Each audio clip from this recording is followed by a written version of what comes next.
I wasted years waiting for the job offer, the relationship, the opportunity, waiting for my life to finally start. And while I waited, I put everything on hold. I told myself I'd be happy once the thing happened. I'd start living once I got what I was waiting for. Then everything would click into place. But here's what I didn't realize. The waiting never ended. There was always something else to wait for. Always another thing that needed to happen before I could finally start living. And I was miserable, stuck, resentful, watching time pass while feeling like my life was happening to everyone else but me. Until one day I figured something out, something that changed everything. The waiting wasn't the problem.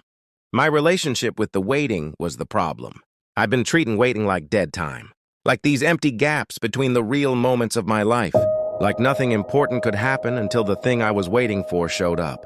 But I was completely wrong. Waiting periods aren't dead time. They're not pauses. They're life. And I was throwing them away. So I made a decision. I was going to stop waiting for my life to start. And I was going to start living in the waiting. I was going to reframe these periods. From time I have to survive to time I actually get to use. And that shift, that simple reframe, it didn't just change how I spent my time. It changed who I became. Here's what nobody tells you about waiting. Waiting is inevitable. You're going to wait for things. Jobs, not clarity. Change, people. Opportunities. You can't avoid it. But what you can control. What you do with the waiting. You can either let it drain you, or you can let it grow you. You can treat it like a prison, or you can treat it like preparation. And that choice, that's what determines whether waiting makes you bitter or better. Think about it. You're waiting for a job. You could spend that time refreshing your email, spiraling about what's taking so long, resenting everyone who's not waiting. Or you could spend that time learning a skill, building something, becoming the person who's even more ready when the opportunity comes. Same waiting period, completely different outcome. Not because the circumstances changed, but because you reframed how you used the time, or you're waiting for a relationship.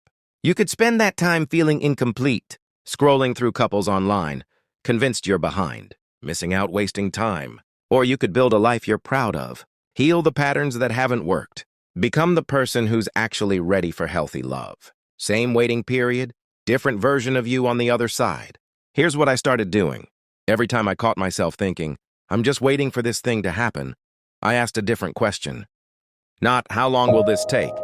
But, what can I do with this time that my future self will thank me for?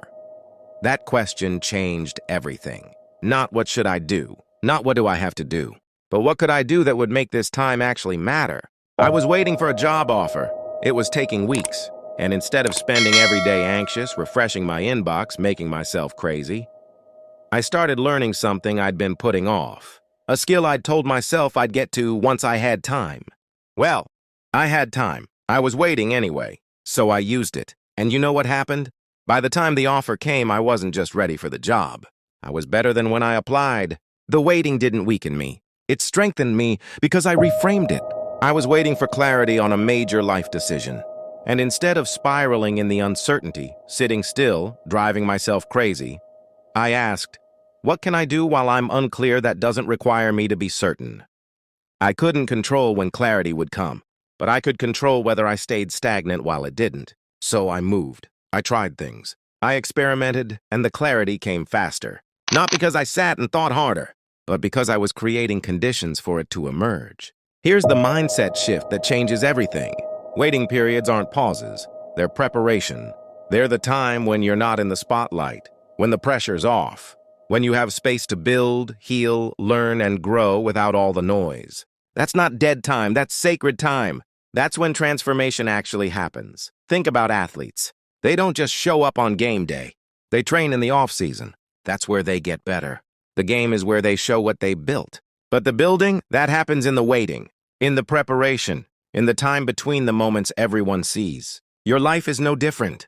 The waiting periods, that's your training. That's where you build the version of yourself who's ready for what's coming. But most people waste them.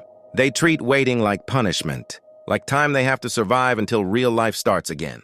So they distract themselves, numb themselves, complain, scroll, wish it away, and then when the thing they were waiting for finally arrives, they're not ready, because they didn't use the waiting, they just endured it. Here's what reframing waiting into growth time actually looks like.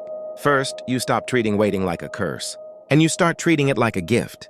You recognize that waiting periods are rare spaces where you're not required to perform, where you have time to focus on becoming, without the pressure of being. That's not a gap to survive. That's an opportunity to seize. Second, you identify what you've been putting off because you don't have time.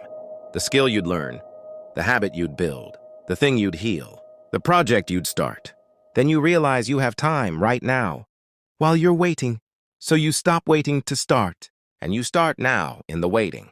Third, you use the uncertainty to experiment. You can't try new things when you're locked into certainty, when everything's figured out. But when you're in the waiting period, when things are unclear, you have permission to explore, to try, to fail without consequence. That's when you discover what actually works. Fourth, you focus on what you can control. You can't control when the opportunity comes. You can't control how long the waiting lasts. But you can control who you're becoming while you wait. You can control whether you're using the time or wasting it. That's your power, not over the timeline, over yourself. Fifth, you track your growth. This is critical because waiting periods feel like nothing's happening. But if you're using them intentionally, a lot is happening. You're just not seeing the results yet. So you document, you journal. You note what you're learning, building healing. You create evidence that this time matters.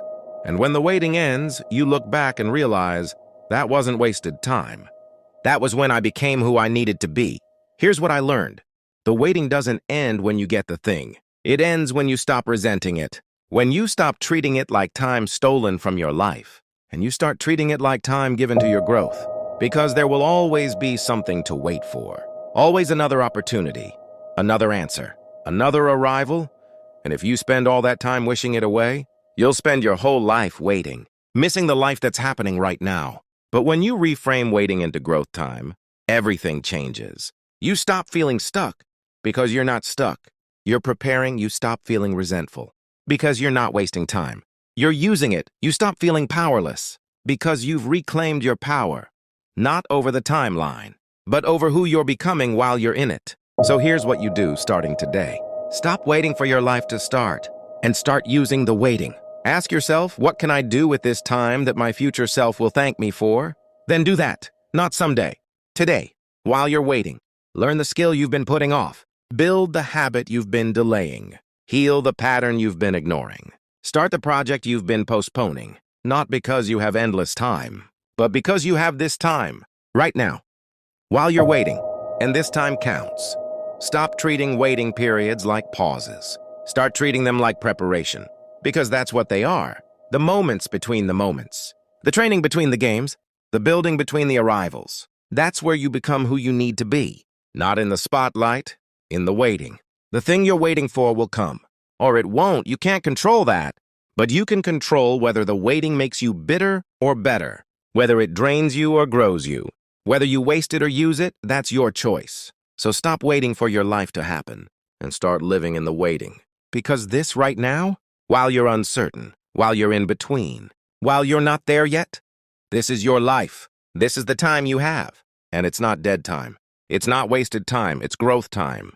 If you choose to use it that way. So choose it, reframe it, and watch what happens when you stop enduring the waiting and start transforming in it. That's when you realize you weren't waiting for life to start. You were living the whole time. You just didn't know it yet.